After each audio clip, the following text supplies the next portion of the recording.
tem 3 frases que eu vou compartilhar aqui com vocês, que eu quero que vocês parem um minutinho para pensar sobre elas. A próxima vez que tu começar a querer sentir ansiedade, que tu vê o medo chegar, tu vai fazer 3 perguntas eficientes. 3 perguntas que, de fato, vão te fazer pensar sobre a estrutura do teu pensamento.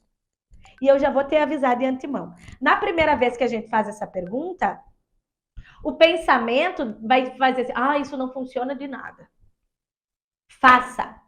Na segunda vez, tu vai ver que a tua resposta já vai vir um pouco mais forte. Na terceira vez, mais forte ainda. Na quarta, na quinta, muito mais forte. Eu falo isso porque hoje é exatamente essas frases que eu utilizo. Quando algum pensamento ruim quer vir na minha mente, que eu começo a imaginar uma situação ruim, eu me utilizo dessas 3 frases. Eu utilizo de algo que faz sentido para mim e que paralisa aquele pensamento. E, principalmente, traz de volta o meu pensamento para a realidade. Porque a ansiedade, a gente cria um cenário que não é real. E aí, às vezes, a gente tem dificuldade de voltar para a realidade. Então, olha só. A primeira frase é... Vamos lá. Anotem essa frase para vocês se utilizarem ela. É simples. Não tem mágica, tá, gente? Não tem mágica, mas ela é funcional, tá? Do que isso vocês não fazem na hora da ansiedade, tá? Do que estou com medo. Do que eu tô com medo? Começou a querer vir aquela... Tu começou a se aprisionar ali, começou a sentir já uma angústia, uma coisa ruim, para. E pensa, do que eu tô com medo? Identifica o estressor.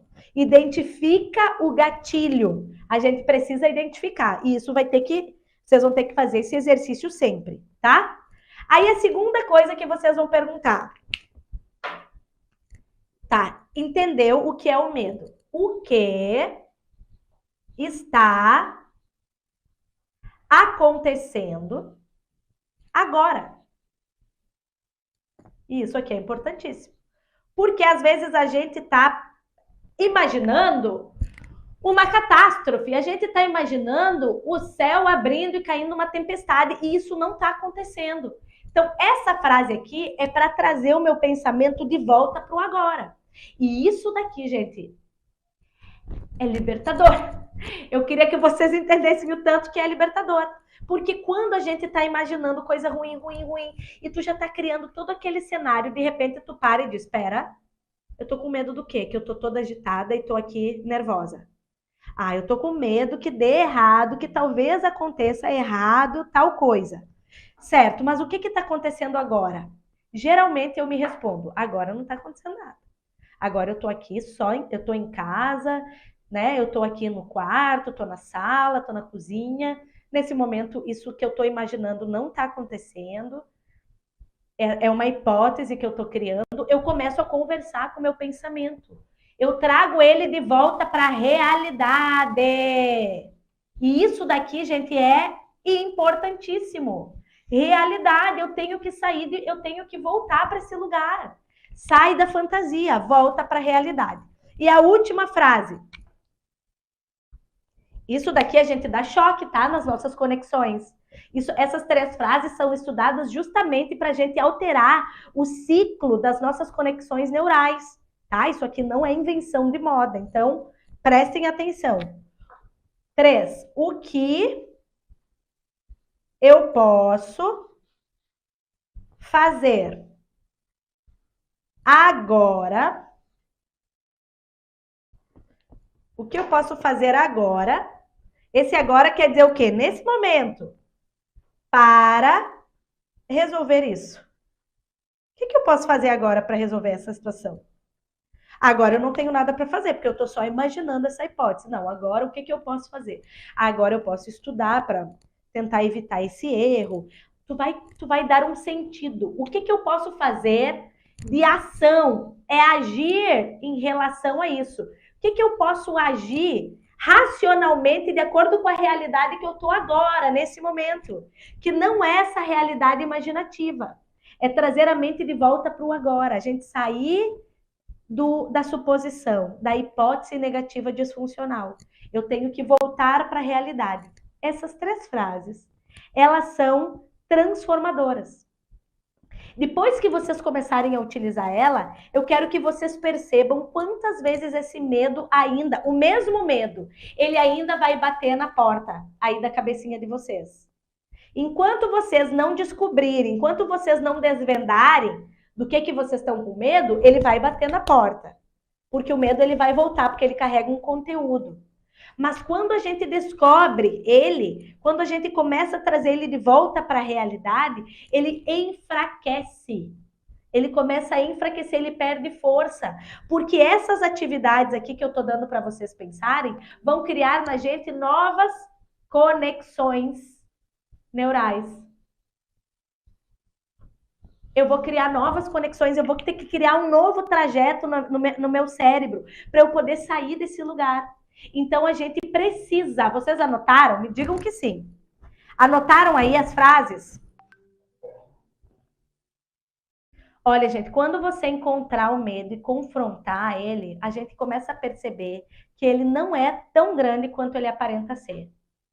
Ele sempre parece ser enorme. Mas quando a gente se aproxima dele, a gente vê que ele é de um tamanho normal.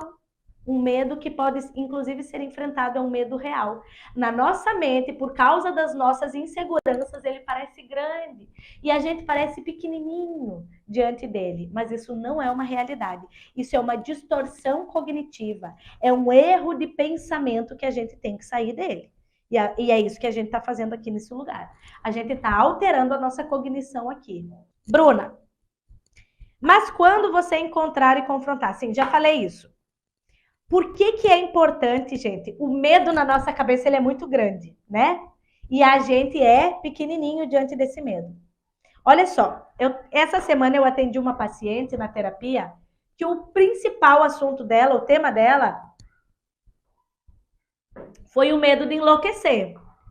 Ela disse, Bruna, eu acho que eu tô enlouquecendo, né? E aí a gente foi conversar sobre esse medo. Porque a gente tem um medo e às vezes a gente tem vergonha de compartilhar. A gente tem um medo, mas a gente não quer falar. A gente guarda esse medo e fica criando um cenário muito louco para ele, né? E aí a gente foi conversando, eu e ela, sobre as raízes. Por que ela estava com tanto medo de enlouquecer? Bruna, eu estou com muito medo de enlouquecer porque ela me disse porque meu pensamento é muito acelerado, eu não consigo me concentrar, eu estou com a mente toda hora muito agitada, certo? Mas e aí? Por que tu enlouqueceria por causa da mente agitada? Não, é porque a minha avó era muito agitada desse jeito. E a minha avó hoje é uma pessoa que não bate bem da cabeça, é uma pessoa que não fala nada com nada. E aí eu fico me imaginando no lugar dela, fico me imaginando que eu vou ficar como ela. Então ela tá, ó, catastrofizando o futuro, tentando adivinhar, ela tá se colocando nesse lugar, nesse pensamento negativo. Tem uma raiz, ela tem uma história, ela tem uma experiência. Minha avó hoje não é saudável psiquicamente. Então eu acho que esse vai ser o meu caminho. A gente desvendou, e aí, isso eu estou resumindo para vocês. Mas a conversa, né, no processo foi uma conversa muito mais demorada. Até que ela disse, é isso, eu tô me comparando, eu tô achando que eu vou me tornar como a minha avó. E aí, o que é importante a gente descobrir? A gente descobriu o medo, a gente viu o medo, encontramos uma raiz do medo, né? A estrutura do pensamento dela, mas o que é que foi uma arma que a gente utilizou para enfraquecer o medo dela? O conhecimento. A gente acha muita coisa, gente. Eu acho que eu vou ficar doente. Eu acho que eu vou morrer de tal coisa. Eu acho isso, eu acho aquilo. E a gente fica alimentando a nossa mente de pensamento ruim. Quando eu fui conversar com ela sobre o enlouquecer, que eu sei que é medo de muita pessoa que sofre de ansiedade, a primeira coisa que eu disse para ela, sabia que só pelo fato de você ter medo de ficar louca, isso já é um indício que você não tem nenhum tipo de loucura. Aqui a gente levantou o histórico da família dela, né? Tem aí doenças, psicopatias, tem aí psicoses? Não, não tem. Né? A minha avó estava, a gente chama, né, caduca, estava lá. Então, não tem, né? Não tem um histórico, não tem. Por que esse medo de enlouquecer? Por quê? Porque não tem informação sobre isso. E aí eu comecei a trazer informações para elas, estudos, né, a respeito de que só o fato de você ter medo de enlouquecer, isso já é um indício que você não tem medo, que você não vai enlouquecer, que você não tem aí os subsídios. Por quê?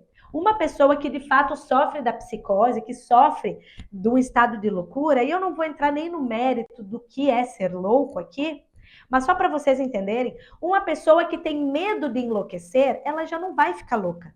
Porque o louco, a pessoa que de fato enfrenta um processo de loucura, ela não tem medo da loucura. Ela vive a loucura.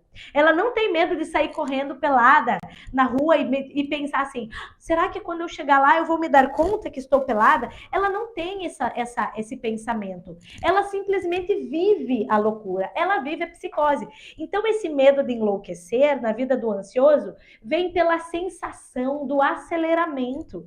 A sensação desses pensamentos desordenados, que são intensos e tem um fluxo muito grande. Mas aí a gente começou a trazer informação. Olha, não tem indício na família, não temos caso. Né? Ela faz acompanhamentos médicos, é saudável, é uma mulher saudável. Tá cheia de medos baseado nos achismos dela. Bruna, é sério? E eu, sério. Sabia que essa informação foi uma chave transformadora para ela. Ela estava há dias sem dormir. E naquela noite ela dormiu e dormiu muito bem. Por quê? Porque essa informação que eu trouxe a partir de estudos, informação que a gente levantou, a gente foi enfraquecendo a força do medo dela. Na cabeça dela aquilo era uma realidade. Mas de acordo com a conversa e que eu fui trazendo essas questões para ela, a gente foi enxergando, ela foi se dando conta que na verdade ela estava acreditando numa coisa que não é real. Que não acontece. Então a gente precisa entender que o nosso medo dentro da nossa cabeça ele é enorme e ele é uma verdade e ele é extremamente assustador. E na verdade, quando a gente se depara com ele, com verdades, com estudo científico, com clareza, traz informação verdadeira, a gente vê que ele não é exatamente do tamanho que a gente está imaginando. Vocês estão me entendendo? Então, esse passo, gente, ele é muito importante para a gente detectar em que ciclo de pensamento repetitivo a gente está. Pronto, encontramos o medo, tá? Vamos lá, é o medo, por exemplo, esse medo de enlouquecer, tá? Aí, ó, o que é que eu fiz passo a passo com ela? Primeira pergunta, esse medo é algo real? É um medo real? É algo real? Ou tu tá só imaginando? Ah, e se acontecer? E se for desse jeito? E se eu morrer? E se? É algo real? Tá acontecendo agora? Não, não tá. Está acontecendo ou são apenas hipóteses da sua cabeça? Tá acontecendo ou é uma hipótese da tua cabeça? Por que ele te leva para esse lugar de angústia? Isso são perguntas que a gente faz para enfraquecer esse pensamento. Por que ele traz alguma lembrança ruim? Está baseado no quê? Quando eu fui conversando com ela, fui fazendo esses questionamentos, na hora ela trouxe, Bruna, tá numa memória ruim, por quê? Porque minha avó apresenta isso, que eu vejo minha avó assim, e eu fico imaginando que eu serei como minha avó. Você já tentou enfrentar esse medo? Você já trouxe verdades a respeito dele?